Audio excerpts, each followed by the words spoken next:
എല്ലാവർക്കും നമസ്കാരം. നമ്മൾ ഇന്ന് ചർച്ച ചെയ്യുന്നത് കാൽപ്പനികതാ പ്രസ്ഥാനത്തെക്കുറിച്ചും കാൽപ്പനികതാ പ്രസ്ഥാനത്തിലെ കവിതയായ കുമാരനാശാൻ്റെ വീണപ്പൂവിനെ കുറിച്ചുമാണ്. മലയാള കവിതയിൽ 1880കളിൽ നിയോ ക്ലാസിക് എന്നൊരു പ്രസ്ഥാനം രൂപപ്പെട്ടു. കവിതയിൽ ക്ലാസിസിസം, നിയോ ക്ലാസിസിസം, നവോത്ഥാന കവിതകൾ, ആധുനിക കവിതകൾ, ഉത്തരാധുനിക കവിതകൾ എന്നിങ്ങനെ ഓരോ കാലഘട്ടത്തിലെയും കവിതകളെ അതിൻ്റെ സ്വഭാവത്തെ, ഭാഷാരീതിയെ, വിഷയസ്വീകരണത്തെ പരിഗണിച്ചുകൊണ്ട് പലതായി വേർതിരിക്കുന്നുണ്ട്. ക്ലാസിക്, നിയോ ക്ലാസിക് കവിതകളുടെ പ്രത്യേകത എന്താണെന്ന് വെച്ചാൽ പ്രത്യേക ചട്ടക്കൂട്ടിൽ വാർത്തെടുത്തവയായിരുന്നു അവയെല്ലാം തന്നെ. അതായത് പറയുകയാണെങ്കിൽ മഹാകാവ്യങ്ങൾ, ഏഴിൽ കുറയാത്ത സർഗങ്ങൾ ആവശ്യമാണ്, ധീരോദാത്തനും അതീവ ഗുണവാനും വിഖ്യാതവംശനും ധരാപാലനുമായിരിക്കണം നായകൻ, 5 സന്ധികൾ ഇതിഹ്യാതമുണ്ടായിരിക്കണം, വീരരസവും കരുണരസവുമായിരിക്കണം, നായകന് അനുഗുണമായിട്ടായിരിക്കണം എന്ന കവിത അവസാനിക്കേണ്ടത്. ഇത്തരത്തിൽ പ്രത്യേക ചട്ടക്കൂടുകളോടെയാണ് ഈ പറയുന്ന നിയോ ക്ലാസിക് കവിതകൾ രൂപപ്പെട്ടു വന്നത്. എന്നാൽ കാൽപ്പനികത കവിതയിൽ എത്തുന്ന സമയത്ത് 1890കളിലാണ് മലയാള കവിതയിൽ കാൽപ്പനികത കടന്നു വരുന്നത്. അതിനു മുമ്പ് ഈ പറയുന്ന പാശ്ചാത്യ കാവ്യകൃത്തുക്കളിൽ വില്യം വേർഡ്സ്വർത്തും ഷെല്ലിയുമൊക്കെ കാൽപ്പനികതയുടെ പ്രസ്ഥാനം ആരംഭിച്ചിരുന്നു. അവർ ഗ്രാമീണ ഭംഗിയെക്കുറിച്ചും അതുപോലെ നമ്മൾ ജീവിതത്തിൽ കാണുന്ന പലതുകളെയും അതിൻ്റെ സൗന്ദര്യങ്ങളെ ആവിഷ്കരിക്കുകയാണ് ചെയ്തത്. കവിതകളിൽ പ്രത്യേക ചട്ടക്കൂടുകളൊന്നുമില്ലാതെ വളരെ സ്വതന്ത്രമായിക്കൊണ്ട് അവരുടെ ചിന്തകളെ കവിതകളിലേക്ക് ഒഴുക്കാൻ വേണ്ടിയിട്ട് കാൽപ്പനിക കവികൾ ശ്രദ്ധിച്ചതായി നമുക്ക് കാണാൻ വേണ്ടിയിട്ട് സാധിക്കും.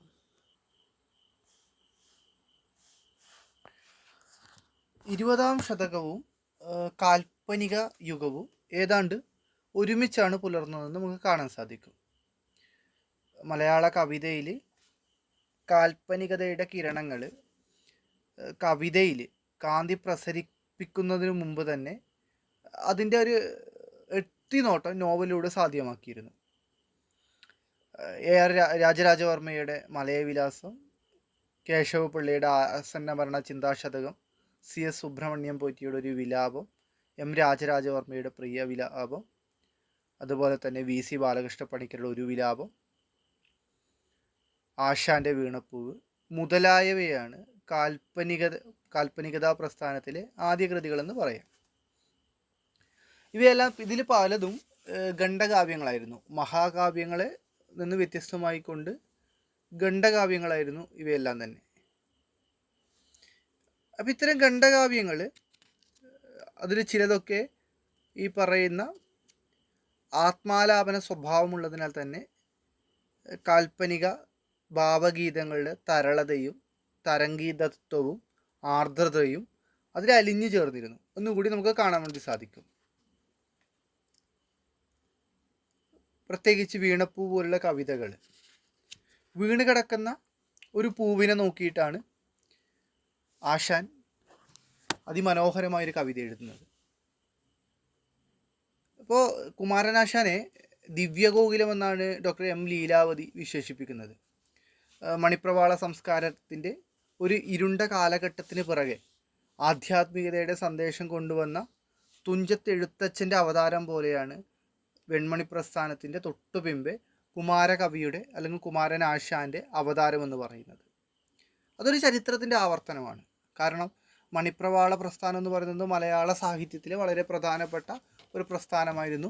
അന്ന് അവർ സ്ത്രീ ശരീരങ്ങളെ വർണ്ണിച്ചുകൊണ്ട് സംഭോഗ രീതിയിലുള്ള കവിതകൾ എഴുതിയ സമയത്ത് തകർന്നടിഞ്ഞു വീണ കേരളീയ സാംസ്കാരിക പൊതു ലോകത്തെ മുന്നോട്ട് കൊണ്ടുവരുന്നതിന് വേണ്ടി എഴുത്തച്ഛൻ മുതലായ ഭക്തിക്കവികൾ എങ്ങനെയാണോ കവിതകൾ എഴുതിയത് അതേ രീതിയിൽ തന്നെ ആണ് കുമാരനാശാനും തൻ്റെ കവിതകൾ എഴുതിയിരുന്നത്. ആശാന് ഈ പറയുന്ന ഹരിനാമ കീർത്തനം എഴുതിയ എഴുത്തച്ഛന് ഒരു ആചാര്യനായിരുന്നതുപോലെ കുമാരനാശാന് ആചാര്യനായിരുന്നു ശ്രീനാരായണ ഗുരു എന്ന് പറയുന്നത്. അപ്പോൾ ഈ ആശാൻ്റെ ഖണ്ഡകാവ്യങ്ങൾ അത് ഏതെടുത്തു കഴിഞ്ഞാലും വീണപ്പൂവായിക്കോട്ടെ, നളിനി ആയിക്കോട്ടെ, ലീല ആയിക്കോട്ടെ, ചിന്താവിഷ്ടയായ സീത ആയിക്കോട്ടെ, കരുണി ആയിക്കോട്ടെ, ദുരവസ്ഥ ആയിക്കോട്ടെ, ഏതൊരു കാവ്യം എടുത്തു കഴിഞ്ഞാലും അതിനകത്ത് ഒരു ആത്മബോധം നിലനിൽക്കുന്നതായി നമുക്ക് കാണാൻ വേണ്ടിയിട്ട് സാധിക്കും. മറ്റ് കവികളിൽ നിന്ന് വ്യത്യസ്തമായിക്കൊണ്ട് ആ കവിതയ്ക്കകത്ത് ഒരു നവഭാവുകത്വത്തിൻ്റെ തുടക്കം കൂടി കാണാൻ സാധിക്കും. സ്വാതന്ത്ര്യം തന്നെ അമൃതം, സ്വാതന്ത്ര്യം തന്നെ ജീവിതം, പരാതന്ത്രം മാനികൾക്കു മൃതിയേക്കാൾ ഭയാനകം എന്ന് അദ്ദേഹം പറഞ്ഞിട്ടുണ്ട്. അതുപോലെ സ്നേഹമാണ് അഖിലസാര മൂഴിയിൽ സ്നേഹസാര മിക സത്യമേകമാ. ഈ വരികളൊക്കെ ഓർത്തു വെക്കണം. കാരണം ഇതൊക്കെ അനോട്ടേഷനൊക്കെ ആയി 1 വേർഡോ 2 വേർഡോ 2 മാർക്കിനൊക്കെ ചോദിക്കാൻ സാധ്യതയുള്ള ചോദ്യങ്ങൾ കൂടിയാണ്. അപ്പോൾ ഇത്തരത്തിൽ സ്വാതന്ത്ര്യത്തെക്കുറിച്ചും ചരാചര പ്രണയത്തെക്കുറിച്ചും എല്ലാം നിരന്തരം പാടിയ കുമാരനാശാൻ ഒരേ സമയം തന്നെ തത്വചിന്തകൻ കൂടിയായിത്തീരുന്നു. മാറ്റുവിൻ ചട്ടങ്ങളെ സ്വയം അല്ലെങ്കിൽ മാറ്റുമതുകളിൽ നിങ്ങളെത്താൻ എന്ന് ഉദ്ഘോഷിച്ച ആശാനെ വിപ്ലവത്തിൻ്റെ ശുക്ര നക്ഷത്രം എന്ന് ജോസഫ് മുണ്ടശ്ശേരി വിശേഷിപ്പിച്ചിട്ടുണ്ടായിരുന്നു. ഇതും പരീക്ഷയ്ക്ക് ചോദിക്കാൻ സാധ്യതയുള്ള ഒരു ചോദ്യമാണ്. വിപ്ലവത്തിൻ്റെ ശുക്ര നക്ഷത്രം എന്ന് ആരെയാണ് ജോസഫ് മുണ്ടശ്ശേരി വിശേഷിപ്പിച്ചത്? അത് കുമാരനാശാനെയാണ്. ആരാണ് വിശേഷിപ്പിച്ചത്? ജോസഫ് മുണ്ടശ്ശേരിയാണ്. അപ്പോൾ വിശ്വമാനവികതയിലൂന്നിയ ഒരു സ്നേഹമാണ് ആശാൻ്റെ വിപ്ലവം എന്ന് പറയുന്നത്. അപ്പോൾ മനുഷ്യബന്ധങ്ങളിലെ സ്നേഹത്തിൻ്റെ വിവിധ അർത്ഥതലങ്ങളെ സ്വന്തം കവിതകളിലൂടെ അവതരിപ്പിക്കുകയാണ് ആശാൻ ചെയ്തിട്ടുള്ളതെന്ന് കൂടി നമുക്ക് കാണാൻ വേണ്ടി സാധിക്കും. അപ്പോൾ വീണപ്പൂവ് എന്ന് പറയുന്നത് മലയാളത്തിലെ ആദ്യത്തെ ലക്ഷണമൊത്ത കാൽപ്പനിക കാവ്യവും ആശാൻ്റെ ആദ്യത്തെ ഖണ്ഡകാവ്യവും കൂടിയാണ്.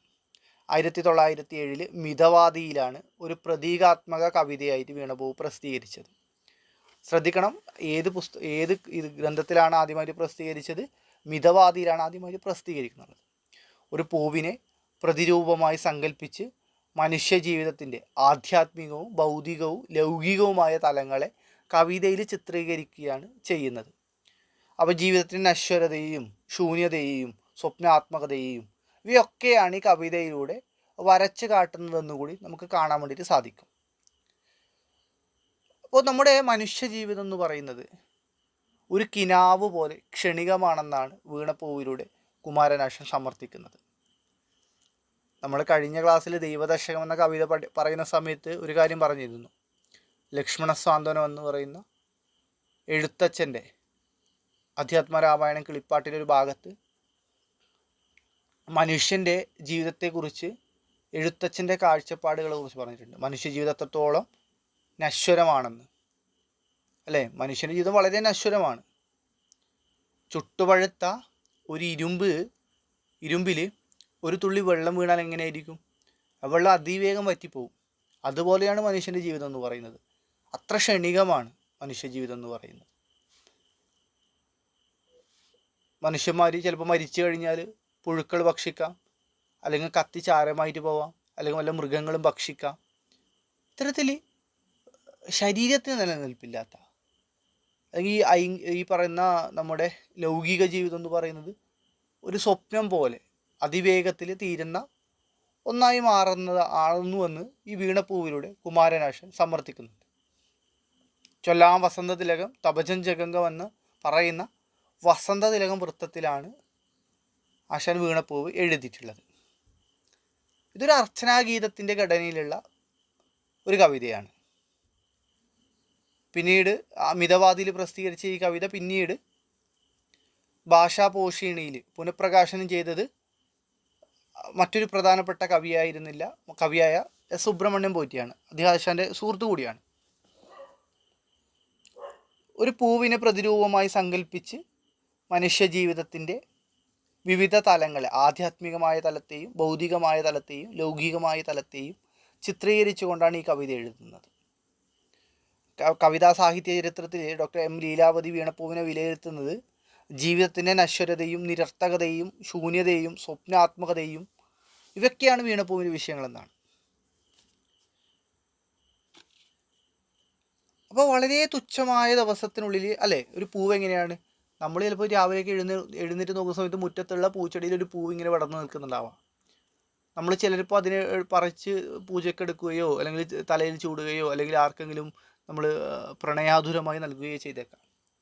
അതല്ലെങ്കിൽ ആ പൂവ് അവിടെ നിൽക്കും, കുറച്ച് ദിവസങ്ങൾക്കുള്ളിൽ അത് വാടി ആനന്ദകരമായ ജീവിതത്തിന് ശേഷം മറ്റുള്ളവരെ സന്തോഷിപ്പിച്ചതിന് ശേഷം അത് വാടി വീഴും.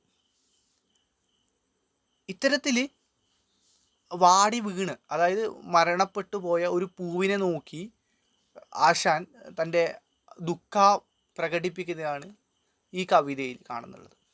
ഒരുപക്ഷെ നവയൗവനാവസ്ഥ പ്രാപിച്ച ഒരു സുന്ദരിയുടെ ആകസ്മിക മരണത്തിൽ ശോകാകുലനായിട്ടുള്ള സങ്കടം കൊണ്ട് വീർപ്പുമുട്ടുന്ന കവിയുടെ ചിന്തയും ഈ വരികൾക്കിടയിൽ നമുക്ക് കാണാൻ സാധിക്കും.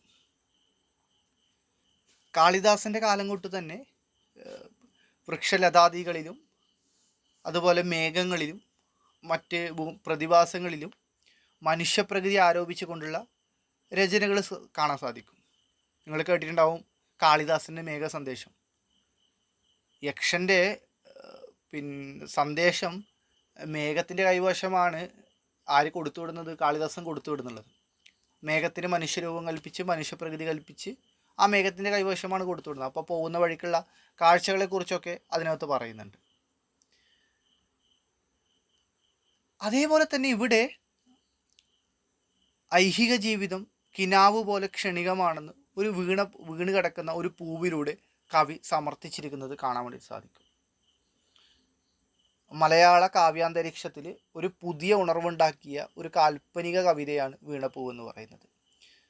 അതുകൊണ്ട് തന്നെയാണ് വീണപ്പൂവ് ഈ ഒരു 100 വർഷത്തിന് ശേഷവും വളരെ പ്രസക്തമായി കൊണ്ട് നിലനിൽക്കുന്നത്. മലയാള കവിതയിൽ ഏറ്റവും കൂടുതൽ പഠനങ്ങൾ വന്ന ഒരു ഖണ്ഡകാവ്യമാണ്. മലയാളത്തിൽ ഒരുപാട് ഖണ്ഡകാവ്യങ്ങൾ ഉണ്ടായിട്ടുണ്ട്. പക്ഷേ വീണപ്പൂവിനെ പോലെ ഒരുപാട് പഠനങ്ങൾ ഉണ്ടായിട്ടുള്ള ഒരു കവിത അല്ലെങ്കിൽ വീണ്ടും വീണ്ടും ചർച്ച ചെയ്യപ്പെടുന്ന ഒരു കവിത ഉണ്ടോ എന്ന കാര്യത്തിൽ വളരെ സംശയമാണ്. അപ്പോൾ ഈ ഒരു കാവ്യത്തിനകത്ത് ഒരു പൂവിൻ്റെ ജനനം മുതൽ മരണം വരെയുള്ള അതിസൂക്ഷ്മമായ ഘട്ടങ്ങളെയും അവസ്ഥകളെയും മനുഷ്യജീവിത നശ്വരതകളെയും നൈമിഷികതകളെയും ബന്ധപ്പെടുത്തി അവതരിപ്പിച്ചിരിക്കുന്നത് നമുക്ക് കാണാൻ വേണ്ടി സാധിക്കും. അപ്പോൾ ഒരു പൂവിനെ നോക്കിക്കൊണ്ട് ആ പൂവ് എങ്ങനെയാണ് മനുഷ്യൻ്റെ പ്രതീകമായിട്ട് മാറുന്നത്, മനുഷ്യരുടെ പ്രതിനിധിയായിട്ട് മാറുന്നതെന്ന് ഈ കവിതയിൽ നമുക്ക് കാണാൻ വേണ്ടി സാധിക്കും. ഒരു പ്രഭാതത്തിൽ ഒരു പൂവ് കൊഴിഞ്ഞു വീണു. ഒരു കവിപ്രതിഭ വാടാമലരായി വിരിഞ്ഞു എന്നാണ് സുബ്രഹ്മണ്യം പോറ്റി, CS സുബ്രഹ്മണ്യം പോറ്റി അദ്ദേഹത്തെ കുറിച്ച് പറയുന്നത്. സുമേരുവിന്മേൽ കൽപ്പദ്രുമത്തിലൂടെ കൊമ്പിൽ വിടർന്ന സൽപുഷ്പം സഹൃദയരുടെ ചേതനയിൽ വിരിഞ്ഞു നിന്ന കാവ്യസുമനസ്സു തന്നെ എന്ന് നമുക്ക് സമർത്ഥിക്കാം. അതിവേഗമാണ് ആ കൃതിയുടെ പരിമളം കേരളം മുഴുവനും പടർന്നു പന്തലിച്ചത്. അപ്പോൾ ഇംഗ്ലീഷ് കാൽപ്പനിക കവിതയുമായിട്ട് ആത്മീയ സല്ലാപം സാധിച്ചിരുന്ന സഹൃദയർക്ക് വെൺമണി കവിതകളുടെ ആ ഒരു പ്രസരത്തിൽ വീർപ്പുമുട്ടിയ വായനക്കാരന് ഒരു പുതിയ അന്തരീക്ഷം ഉണ്ടാക്കി കൊടുക്കുന്നതിന് വേണ്ടി വീണപ്പൂവ് സഹായിച്ചു എന്ന് കാണാൻ വേണ്ടി സാധിക്കും. അപ്പം ഇത്തരത്തിലൊരു ഒരു പൂവിന മനുഷ്യനോട് സാദൃശ്യം കൽപ്പിച്ചുകൊണ്ട് അദ്ദേഹം വളരെ മനോഹരമായിക്കൊണ്ട് ഈ കവിത ആവിഷ്കരിച്ചിരിക്കുന്നു. അപ്പോൾ മലയാള കാൽപ്പനികതാ പ്രസ്ഥാനത്തിൽ വളരെ പ്രധാനപ്പെട്ട ഒരാളായിരുന്നു ആശാൻ എന്ന് പറയുന്നത്. അദ്ദേഹം വളരെ അധികം സ്വാതന്ത്ര്യം മോഹിയും സ്വാതന്ത്ര്യം എല്ലാവർക്കും നൽകണമെന്ന് പറഞ്ഞ ഒരു എഴുത്തുകാരൻ കൂടിയായിരുന്നു. ചിന്താവിഷയായ സീതയിൽ പ്രിയ രാഘവ വവാനുവന്ദനം ഭുജശാഖ വിട്ടു ഞാൻ പറന്നുപോദ്യോവിൽ എന്ന് പറയുന്നുണ്ട്. ശ്രീരാമനാകുന്ന വടവൃക്ഷത്തിൻ്റെ ശിഖരത്തിൽ നിന്ന് അനന്തവിഹായസിലേക്ക് സ്വാതന്ത്ര്യത്തോടു കൂടി പാറിപ്പോകുന്ന ഇടർച്ചകളൊന്നുമില്ലാത്ത ഒരു സീത എന്ന പക്ഷിയെ ഇതിനകത്ത് കാണിക്കുന്നുണ്ട്. ആശാൻ്റെ കവിതകളിലെല്ലാം തന്നെ ഈ ഒരു സ്വാതന്ത്ര്യ പ്രഖ്യാപനം നമുക്ക് കാണാൻ വേണ്ടി സാധിക്കും. അതുപോലെ ഒരു മൃതിയുടെ ഒരു സ്വഭാവം ആശാൻ്റെ കവിതയുടെ ഒരു സവിശേഷതയാണ്. മിക്ക കവിതകളിലും മരണം ഒരു പ്രധാനപ്പെട്ട ഒരു ഏടായി കവിതയിൽ കാണുന്നുണ്ട്, ഒരു ബിംബമായി കവിതയിൽ കാണുന്നുണ്ട്. കവിതയിൽ കടന്നു നോക്കാം. കവിത ഇങ്ങനെയാണ് ആരംഭിക്കുന്നത്. ഹാ പുഷ്പമേ അധിക തുങ്കപദത്തിൽ എത്ര ശോഭിച്ചിരുന്നതൊരു രാജ്ഞി കണക്കയെ നീ ശ്രീഭൂവിൽ അസ്ഥിര അസംശയം മിന്നു നിന്റെ ആഭൂതിയെങ്ങും പുനരെങ്ങു കിടപ്പിതോർത്താൽ. ഹാ എന്ന് പറയുന്നത് ഒരു വ്യാക്ഷേപക ശബ്ദമാണ്. വ്യാക്ഷേപകം എന്ന് പറയുന്നത് ഹാ, അതൊരു പക്ഷേ സങ്കടമായിരിക്കാം. ഹാ അല്ലേ, നമ്മളൊരു കാഴ്ച കാണുമ്പോൾ നമ്മൾ പെട്ടെന്നൊരു കാഴ്ച, നമ്മൾ നടന്നു പോകുമ്പോൾ ഒരു ആക്സിഡൻറ്റ് കാണുന്നു, അതല്ലെങ്കിൽ നമ്മൾ പ്രിയപ്പെട്ട ഒരു സുഹൃത്തിനെ കാണുന്നു, അതല്ലെങ്കിൽ നമുക്ക് ഏറ്റവും ഇഷ്ടപ്പെട്ട ഭക്ഷണം കാണുന്നു, അല്ലെങ്കിൽ നമ്മളൊരു എക്സാം എഴുതി അതിൻ്റെ റിസൾട്ട് പ്രഖ്യാപന സമയത്ത് അത് കാണുന്നു. ഇതൊക്കെ കാണുന്ന സമയത്ത് നമ്മൾ ഹാ എന്ന ശബ്ദം ഉണ്ടാക്കിയേക്കാം. അതൊരു സന്ദർഭത്തിനനുസരിച്ച് കൊണ്ട് അതിൻ്റെ അർത്ഥത്തിൽ മാറ്റം വരും. അപ്പോൾ ഇങ്ങനെയാണ് ചോദിക്കുന്നത്. അല്ലയോ പൂവേ, ഉന്നതമായ അധിക തുങ്കപദം ഏറ്റവും ഉയർന്ന സ്ഥാനത്ത് വളരെ മനോഹരിയായ ഒരു രാജ്ഞിയെ പോലെ തലയുയർത്തി ശോഭിച്ചു നിന്ന നീ നിമിഷങ്ങൾക്കകം ഭൂമിയിലേക്ക് വധിച്ചു. കുറച്ചു കാലം നീ വളരെ സുന്ദരിയായ ഒരു രാജ്ഞിയെ പോലെ ആകാശത്ത് ഏറ്റവും ഉയർന്ന സ്ഥാനം അലങ്കരിച്ച് നിന്ന നീ ഭൂമിയിലേക്ക് നിമിഷങ്ങൾക്കകം വീണു മരിച്ചു. അപ്പം നിന്റെ പതനം എന്ന് പറയുന്നത് ഐശ്വര്യം, അസ്ഥിരം എന്ന് പറഞ്ഞാൽ നിലനിൽക്കാത്തത്, ശ്രീ എന്ന് പറഞ്ഞാൽ ഐശ്വര്യം. ശ്രീഭൂവിൽ അസ്ഥിര അസംശയം ഇന്നു നിന്റെ ആഭൂതി എങ്ങും പുനരിങ്ങു കിടപ്പ് തോർത്ത. നിന്റെ കിടപ്പ് കാണുന്ന സമയത്ത് ഐശ്വര്യം എന്ന് പറയുന്നത് ഭൂമിയിൽ സ്ഥിരമല്ല എന്നൊരു സത്യത്തെയാണ് ഓർമ്മിപ്പിക്കുന്നുള്ളത്. അപ്പോൾ ജനനം മുതൽ മരണം വരെയുള്ള ജീവിതത്തിലെ അതീവ സുന്ദരമായിട്ടുള്ള ജീവിതഘട്ടങ്ങളെ കവി ഇവിടെ അവതരിപ്പിക്കുന്നുണ്ട്. അപ്പോൾ ജീവിതത്തിൻ്റെ ഈ അപകർഷങ്ങൾ പൂവിന് മാത്രമല്ല എല്ലാ സൃഷ്ടികൾക്കും ഉണ്ടെന്ന് കവി ഓർമ്മിപ്പിക്കുന്നു. അല്ല, ഏതൊരു മനുഷ്യ ജീവിതം എടുത്തു നോക്കാം. നമുക്ക് എല്ലാവർക്കും എല്ലാ കാലത്തും ഐശ്വര്യമുള്ള കാലമായിരിക്കില്ല അല്ലേ. നമുക്ക് ഉയർച്ച താഴ്ചകൾ ഉണ്ടാവാം അല്ലേ. നമുക്ക് ചിലപ്പോൾ ഏറ്റവും നല്ല നിലയിൽ പോകുന്ന ഒരാളായിരിക്കാം വളരെ പെട്ടെന്ന് എല്ലാം തകർന്ന് ഇല്ലാതായി പോകുന്നത് അല്ലേ. പൂവെന്ന് പറയുന്നത് വളരെ സുന്ദരമായിട്ടുള്ള പൂവ്, നമ്മളെല്ലാവരും തലയിൽ ചൂടാൻ കാത്ത് നിൽക്കും. ആ പൂവ് എന്ത് ചെയ്യും? ചിലപ്പോൾ അതിവേഗത്തിലായിരിക്കും വാടിപ്പോകുന്നു. വാടിയ പൂ നമ്മൾ എന്ത് ചെയ്യും? ചൂടൂല അല്ലേ, ഉപയോഗിക്കില്ല. അപ്പോൾ അതുവരെ നമ്മുടെ ഏറ്റവും ഉയർന്നതല്ലേ. പൂ ഒരിക്കലും കാലിന് കീഴിലായിരിക്കില്ല പൂവുണ്ടെന്ന്, എല്ലായ്പ്പോഴും തലയ്ക്ക് മുകളിലായിരിക്കും പൂവിൻ്റെ സ്ഥാനം എന്ന് പറയുന്നത്. അപ്പോൾ പൂവിൻ്റെ ഐശ്വര്യവും സ്ഥാനമാനവും ഇത്ര പെട്ടെന്ന് മാഞ്ഞു പോയല്ലോ എന്ന ഒരു വിശേഷണത്തെ സമർത്ഥിക്കാൻ വേണ്ടി ശ്രീഭൂവിൽ അസ്ഥിര അസംശയം എന്ന പദം പറഞ്ഞിരിക്കുന്നത് കൂടി നമുക്ക് കാണാൻ സാധിക്കും. തീർച്ചയായും സംശയമില്ല. കാരണം എന്താണ്? നമ്മുടെ ജീവിതത്തിലുണ്ടാവുന്ന ഐശ്വര്യം എന്ന് പറയുന്നത് അതിവേഗത്തിൽ നശിച്ചു പോകുന്ന ഒന്നാണ്. പിന്നീട് പറയുന്ന വരിയിൽ എന്താണ്? അപ്പോൾ ഇതിനകത്ത് മനോഹരമായൊരു പൂവിലൂടെ മനുഷ്യാവസ്ഥയുടെ ഉദയം മുതൽ അസ്തമയം വരെയുള്ള വിവിധ ജീവിതഘട്ടങ്ങളെയാണ് കവി അവതരിപ്പിക്കുന്നത്. ക്ഷണികമാണ് മനുഷ്യജീവിതം എന്ന് പറയുന്നത്. ഭൂമിയിൽ സ്ഥായിയായ ഒന്നിന് നിലനിൽപ്പില്ലെന്നും എന്നൊരു ആശയം കൂടി ഇതിനകത്ത് ഇരിക്കുന്നുണ്ട്. അത് മനുഷ്യൻ്റെ ജീവിതം വളരെ ക്ഷണികമാണ്, വളരെ കുറച്ച് കാലഘട്ടത്തിൽ മാത്രമുള്ളതാണ് മനുഷ്യജീവിതം എന്ന് പറയുന്നത്. ഭൂമിയിൽ സ്ഥായിയായി ഒന്നിനും നിലനിൽപ്പില്ല എന്നുകൂടി ഇതിനകത്ത് കാണാൻ വേണ്ടി സാധിക്കും. അടുത്ത വരി നോക്കാം. ലാളിച്ചു പെറ്റ ലതയെ അൻപോടു ശൈശവത്തിൽ പാലിച്ചു പല്ലവ പുടങ്ങളിൽ വെച്ചു നിന്നെ ആലോലവായു ചെറു തൊട്ടിലുമാട്ടി താരാട്ടാലാപമാർന്നു മലരെ ദലമർമരങ്ങൾ.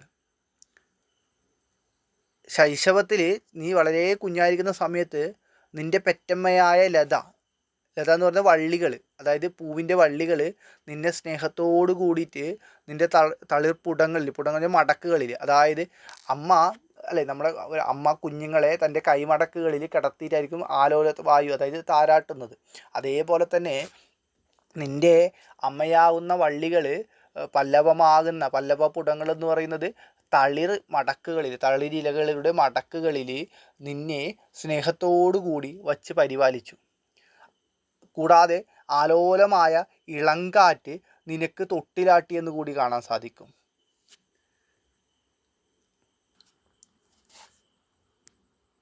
ഇപ്പോൾ ആലോലമായി നിൽക്കുന്ന ഇളങ്കാറ്റ് നിനക്ക് തൊട്ടിലാട്ടിയെന്ന് കൂടി പറയുന്നു. അപ്പം നമ്മൾ കിടക്കുന്ന സമയത്തിൽ, കുഞ്ഞായിരിക്കുന്ന സമയത്ത് അമ്മമാരൊന്ന് താരാട്ട് പാട്ട് പാടും. ഇവിടെ എന്താണ് താരാട്ട് പാട്ട്? ഇലകൾക്കിടയിലൂടെ കാറ്റ് കടന്നു പോകുമ്പോൾ ദലമർമ്മരങ്ങൾ കേൾക്കും, ഇലകൾ തമ്മിൽ കൂട്ടിമുട്ടുന്ന ശബ്ദം. ആ ഒരു ശബ്ദത്തിനെയാണ് ഇവിടെ എന്താണ് താരാട്ട് പാട്ടെന്ന് പറയുന്നത്, അല്ലേ? പൂവിനെ സംബന്ധിച്ചിടത്തോളം പൂവിനുള്ള താരാട്ട് പാട്ടെന്ന് പറയുന്നത് ഇലകൾ തമ്മിൽ കൂട്ടിമുട്ടുന്ന, ഇലകൾക്കിടയിലൂടെ വായു കടന്നു പോകുമ്പോൾ ഉണ്ടാവുന്ന ഒരു ശബ്ദമുണ്ട്. ആ ശബ്ദത്തിനെയാണ് താരാട്ട് പാട്ടെന്ന് പറയുന്നത്. ശൈശവാവസ്ഥയിൽ ഒരു കുഞ്ഞിനെ എന്ന പോലെ പൂമൊട്ടിനെ ആര് പരിപാലിച്ചു? വള്ളികൾ. ആരാണ് വള്ളികൾ എന്ന് പറഞ്ഞാൽ അമ്മയാവുന്ന വള്ളികൾ പരിപാലിച്ചു എന്നിവിടെ പറയുന്നു. കാറ്റ് പൂവിനെ പരിപാലിച്ചത് തൊട്ടിലാട്ടമായും, ദലങ്ങൾ അതായത് ഇലകൾ മർമ്മരം പുറപ്പെടുവിച്ചത് താരാട്ട് പാട്ടുമായും ഉൽപ്രേക്ഷാലങ്കാരത്തിലൂടെയാണ് ഇവിടെ പറയുന്നത്. ശ്രദ്ധിക്കണം, ഉൽപ്രേക്ഷാലങ്കാരമാണ് ഇവിടെ പറയുന്നുള്ളത്, നേരിട്ടല്ല. അലങ്കാരം ഉപയോഗിച്ചുകൊണ്ടാണ് ഇവിടെ പറയുന്നത്. അതായത് ഒരു കുട്ടിക്ക്, ഒരു മനുഷ്യനായി ജനിച്ച ഒരു കുട്ടിക്ക് എങ്ങനെയാണോ മാതാപിതാക്കളിൽ നിന്ന് അല്ലെ അമ്മയിൽ നിന്ന് പരിപാലനം ലഭിക്കുന്നത്, അതുപോലെ തന്നെയാണ് പ്രകൃതിയിൽ നിന്ന് കുട്ടിക്ക് ഇവിടെ പരിപാലനം ലഭിക്കുന്നതെന്ന് നമുക്ക് കാണാൻ വേണ്ടിയിട്ട് സാധിക്കും. അടുത്ത വരികളിൽ പറയുന്നത്, പാലത്തെഴും പുതുനിലാവിലലം കളിച്ചു ബാലതാപത്തിൽ വിളയാടിയും മാടലന്യേ നീ ലീല പൂണ്ടിളയ മുട്ടുകളോട് ചേർന്നു ബാലത്വം അങ്ങനെ കഴിച്ചതു നാളി. അങ്ങനെ കുട്ടി വളരെ പതുക്കെ വളർന്നു വരികയാണ്. എങ്ങനെയാണ് വളർന്നു വരുന്നത്? പാൽ പോലെ വെളുത്ത നിലാവിൽ മുങ്ങിക്കുളിച്ചും, രാത്രി സമയത്ത് അല്ലേ, നല്ല പൂർണ്ണചന്ദ്രൻ ഉദിച്ചു നിൽക്കുന്ന സമയത്ത് പാല് പോലെ വെളുത്ത നിലാവിൽ മുങ്ങിക്കുളിച്ചിട്ടും ഇളം വെയിലിൽ വിളയാടിയും. ഇളം വെയിൽ എങ്ങനെയാണ്? അതിരാവിലകളിലും വൈകുന്നേരങ്ങളിലും ഇളം വെയിലുകളിൽ വിളയാടിയും ആദി കൂടാതെ നീ നിൻ്റെ ഇളയ മുട്ടുകളോടൊപ്പം ചേർന്നു ബാല്യം നാൾക്ക് നാൾ കഴിച്ചുകൂട്ടി. അമ്മമാർ രാത്രി സമയത്ത് കുഞ്ഞുങ്ങൾക്ക് ആകാശത്ത് നിൽക്കുന്ന നക്ഷത്രങ്ങളെ കാണിച്ചു കൊടുക്കും. ഇന്ന് കുട്ടികളോട് പറയും ചന്ദ്രനെ കാണിച്ചു കൊടുക്കും, അമ്പളി അമ്മാവനെ പിടിച്ചു തരാം, ഭക്ഷണം തരാമെന്ന് പറയും. അതുപോലെ അതിരാവിലകളിൽ ചെറിയ കുഞ്ഞുങ്ങൾ അമ്മമാരെന്ത് ചെയ്യും? ഇളം വെയിൽ കൊള്ളിക്കാൻ പുറത്ത് കൊണ്ടുപോകും. അതേപോലെ തന്നെ ഇവിടെ എന്താണ് പറയുന്നത്? പാൽ പോലെ വെളുത്ത നിലാവിൽ നീ മുങ്ങിക്കുളിച്ചു, ഇളം വെയിലിൽ വിളയാടി, ഒരു സങ്കടം കൂടാതെ. അല്ലെ കുട്ടികൾ, അല്ലേ, കുട്ടിയായിരിക്കുമ്പോൾ എന്തെങ്കിലും സങ്കടമോ എന്തെങ്കിലും പ്രശ്നങ്ങളോ നമ്മൾ അറിയേണ്ടതില്ല. ഒരു തരം ആദിയോ ഒരു തരം വ്യാധിയോ നമ്മളെ അലട്ടുന്നില്ല. കാരണം എല്ലാം നോക്കാൻ ആരുണ്ട്? മാതാപിതാക്കളുണ്ട്. ഇവിടെ അതുപോലെ ഒരു ആദിയും കൂടാതെ ഒരു വ്യാധിയും കൂടാതെ നീ നിൻ്റെ ഇളയ മുട്ടുകളോടൊപ്പം ചേർന്ന് ബാല്യകാലം നാൾക്ക് നാൾ തോറും കഴിച്ചുകൂട്ടി എന്ന് പറയുന്നു. അല്ലല്ലാത്തൊരു കുട്ടിക്കാലത്തെയാണ് ഇവിടെ പറയുന്നത്, അല്ലേ? നമ്മൾ നമ്മുടെ കുട്ടിക്കാലം നമ്മുടെ സുഹൃത്തുക്കളുമായിട്ട് സഹജാതരുമായിട്ട് പങ്കിടുന്നത് പോലെ പൂവിലും മനുഷ്യത്വം കൽപ്പിച്ച്, ആ പൂവിനും ബാല്യം കൽപ്പിച്ച് വളർച്ചയുടെ ആദ്യഘട്ടത്തെ ഇവിടെ പറയുന്നു. അപ്പോൾ പൂവ് ജനിച്ചതിനെ കുറിച്ച് പറഞ്ഞു, ഒരു കുട്ടി ജനിക്കുന്നത് പോലെ പൂവ് ജനിച്ചതിനെ കുറിച്ച് പറഞ്ഞു. അതിനുശേഷം പൂവിൻ്റെ വളർച്ചയുടെ ആദ്യഘട്ടങ്ങളെ ഇവിടെ ചിത്രീകരിച്ചിരിക്കുന്നതായി നമുക്ക് കാണാൻ സാധിക്കും. ഇളയ കുഞ്ഞുങ്ങൾക്കൊപ്പം ബാല്യം പങ്കിടുന്ന ഒരു കുഞ്ഞിനെ പോലെ പൂവിൻ്റെ വാത്സല്യം നിറഞ്ഞ ബാല്യത്തെയാണ് കവി ഇവിടെ അവതരിപ്പിച്ചിരിക്കുന്നത് ഈ വരികളിൽ, മൂന്നാമത്തെ ശ്ലോകത്തിൽ. നാലാമത്തതിലേക്ക് കടക്കാം. ശീലിച്ച ഗാനം ഇടചേർന്നു ശിരസ്സുമാട്ടി കാലത്തെഴും കിളികളോടതാ മൗനമായി നീ ഈ ലോകതത്വവുമായി തെളിവാർന്ന തുടുന്മുഖതയാർന്നു പഠിച്ചു രാവിൽ. എന്താണ് അവിടെ പറയുന്നത്? നീ പ്രകൃതിയിൽ നിന്നും ഓരോ ശബ്ദത്തിൻ്റെയും നാദത്തിൻ്റെയും സംഗീതം നീ പഠിച്ചു. പ്രഭാതത്തിൽ ഉണർന്നു പാടുന്ന കിളികളിൽ നിന്നും നീ മൗനമായി ഗാനം പഠിച്ചു. തെളിമയാർന്ന നക്ഷത്രങ്ങളിൽ നിന്നും താല്പര്യപൂർവ്വം നീ ലോകതത്വം പഠിച്ചു. അല്ലെ, പ്രകൃതിയിൽ നിന്നാണ് ഈ കുട്ടിയെല്ലാം പഠിക്കുന്നത്. എന്താണ്? പ്രകൃതിയിൽ നിന്ന് കേൾക്കുന്ന ഓരോ ശബ്ദത്തിൻ്റെയും നാദത്തിൻ്റെയും സംഗീതം നീ കേട്ട് പഠിച്ചു, അല്ലേ? കാട്ടിലുള്ള അല്ലെങ്കിൽ നാട്ടിലുള്ള പ്രകൃതിയിലുള്ളൊരു ചെടിയാണ്, ആ ചെടിയിലുള്ള പൂവാണ്. ആ പൂവ് എവിടെ നിന്നാണ് സംഗീതം പഠിക്കുന്നത്? പ്രകൃതിയിൽ നിന്നുള്ള പലതരം ശബ്ദങ്ങളിൽ നിന്നും നാദങ്ങളിൽ നിന്നാണ് സംഗീതം പഠിക്കുന്നത്. പ്രഭാതത്തിൽ ഉണർന്നു പാടുന്ന കിളികളിൽ നിന്നാണ് നീ മൗനമായിട്ട് ഗാനം പഠിച്ചത്. അതൊരു പാടുന്ന സമയത്ത്, അല്ലേ, ഏകലവ്യം കാട്ടിൽ നിന്ന് ഒളിഞ്ഞു നിന്ന് യുദ്ധമുറകൾ പഠിച്ചതുപോലെ പ്രഭാതത്തിൽ ഉണർന്നു പാടുന്ന കിളികളിൽ നിന്ന് നീ മൗനമായിട്ട് ഗാനം പഠിച്ചു. തെളിമയാർന്ന നക്ഷത്രങ്ങളിൽ നിന്നും താല്പര്യപൂർവ്വം നീ ലോകതത്വം പഠിച്ചു. അപ്പോൾ പൂവിൻ്റെ കൗമാരാവസ്ഥയാണ് ഇവിടെ സൂചിപ്പിക്കുന്നത്. അപ്പോൾ പൂവ് ജനിച്ചു, ശൈശവാവസ്ഥയെക്കുറിച്ച് പറഞ്ഞു, പിന്നീട് ബാല്യത്തിലേക്ക് കടന്നു, ബാല്യത്തിൽ നിന്ന് കൗമാരപ്രായത്തിലേക്ക് പൂവ് കടക്കുകയാണ്. അപ്പോൾ വളർച്ചയുടെ ഓരോ പടവിലും പുതിയ അറിവുകൾ കുട്ടി ഗ്രഹിക്കുന്നുണ്ട് അല്ലേ.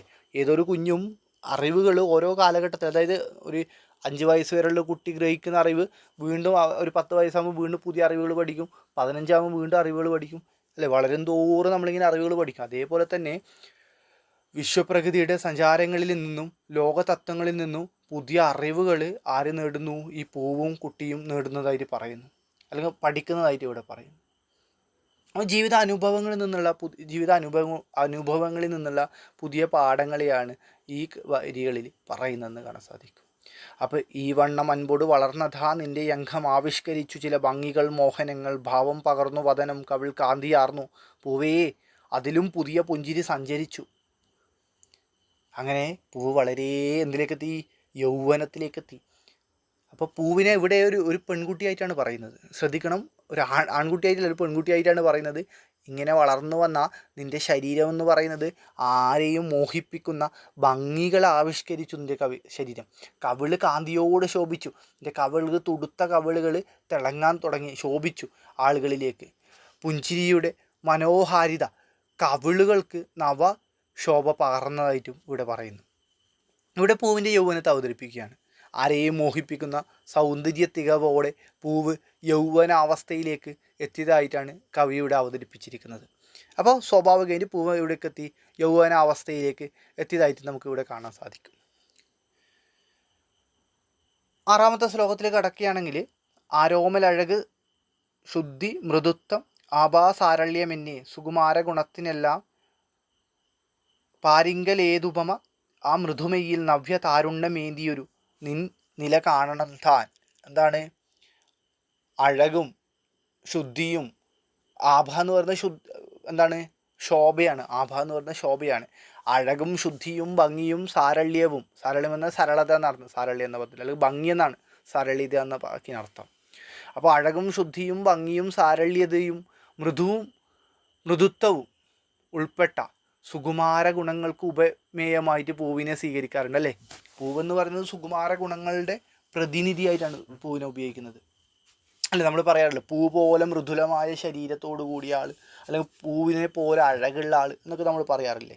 അല്ലെങ്കിൽ പൂവുമായിട്ടാണ് നമ്മൾ സൗകുമാര്യത്തെ അല്ലെങ്കിൽ സൗന്ദര്യത്തെ സാദൃശ്യപ്പെടുത്താറ് അല്ലേ. അവളെ താമരക്കണ്ണൻ എന്നാണ് പറയുന്നത് അല്ലേ.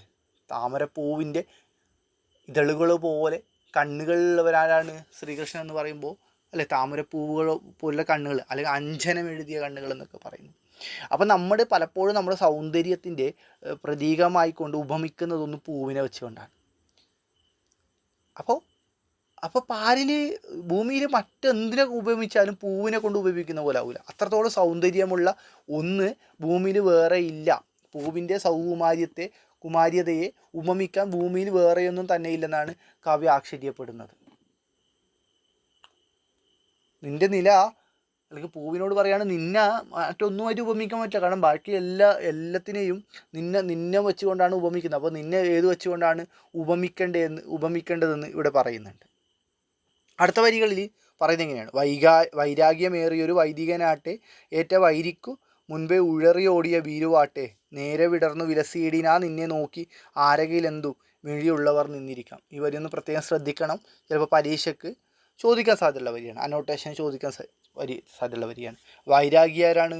വെറുപ്പ്, വിരാഹിയുടെ അവസ്ഥയാണ് വൈരാഗ്യം എന്ന് പറയുന്നത് അല്ലേ.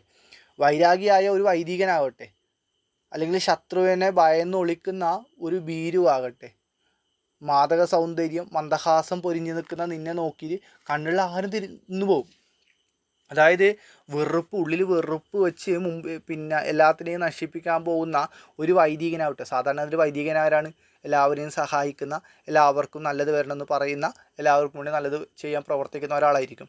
പക്ഷേ ഉള്ളിൽ ഈ പറയുന്ന വെറുപ്പ് വെച്ചുകൊണ്ട് നിൽക്കുന്ന ഒരു വൈദികനായിക്കോട്ടെ, അല്ലെങ്കിൽ ശത്രുവിനെ കണ്ടിട്ട് പേടിച്ച് ഒളിച്ചോടി പോകുന്ന ഒരു ഭീരു ആയിക്കോട്ടെ അല്ലേ. നമ്മൾ ശത്രുവിനെ കാണുമ്പോൾ ശത്രുക്കളെ നേരിടണമെന്നല്ല പറയില്ലേ. ശത്രുവിനെ കാണുമ്പോൾ ഒളിച്ചോടുന്ന ഭീരു ആയിക്കോട്ടെ, ആരായാലും നിൻ്റെ മുൻപിലെത്തിക്കഴിഞ്ഞാൽ നിൻ്റെ ആരെയും മതിപ്പിക്കുന്ന ആ ഒരു സൗന്ദര്യം, മന്ദഹാസം പൊരിഞ്ഞിരിക്കുന്ന സൗന്ദര്യം കണ്ടു കഴിഞ്ഞാൽ നിന്നെ നോക്കി കണ്ണുകൾ ആരും നിന്നു പോകും എന്നാണ് ഇവിടെ പറയുന്നത്. അപ്പോൾ ലൗകിക ജീവിതത്തിൻ്റെ ക്ഷണികതയിൽ നിന്നും ആധ്യാത്മിക ജീവിതത്തിൻ്റെ ദാർശനികതയെ പ്രാപിക്കുന്നവരാണ് വൈദികർ. ആരാണ്? അല്ലേ, വൈദികരെന്ന് പറയുന്നത് എന്താണ്? വൈദികരെല്ലാ ലൗകിക ജീവിതത്തിലെ എല്ലാ കാര്യങ്ങളും ഉപേക്ഷിച്ചിട്ട് മോക്ഷം തേടി പോകുന്നവരാണ്. അല്ലേ, അവർ ലൗകിക ജീവിതത്തിൽ ഒന്നും അവരെ ആകർഷിക്കുന്നില്ല. പട്ട് നിറമുള്ള വസ്ത്രമോ ആഭരണങ്ങളോ സമ്പത്തോ ഒന്നും അവരെ ആകർഷിക്കുന്നില്ല. അവരെ സംബന്ധിച്ചിടത്തോളം ശാന്തിയും സമാധാനവും ഭൗതിക സുഖങ്ങളെക്കാൾ ആധ്യാത്മിക ശാന്തി തേടുന്നവനാണ് വൈദികൻ എന്ന് പറയുന്നത്. അല്ലെങ്കിൽ ദാർശനികതയെ, ആധ്യാത്മിക ജീവിതത്തിൻ്റെ ദാർശനികതയെ സ്വീകരിക്കുന്നവരാണ്.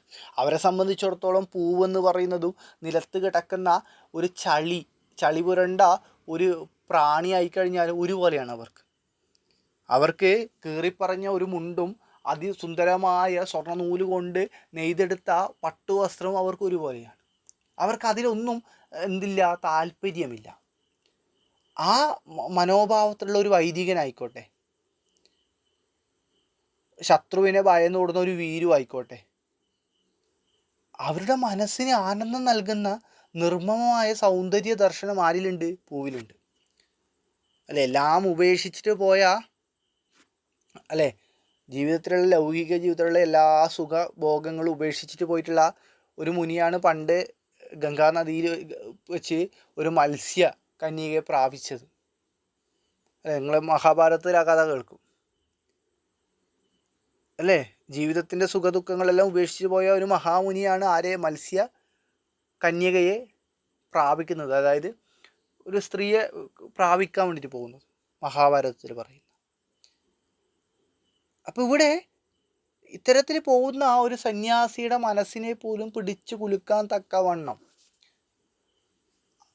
ഭംഗിയുള്ള നിർമ്മമമായ സൗന്ദര്യം ഉള്ളവളാണ് നീ എന്നാണ് പൂവിനോട് പറയുന്നത്.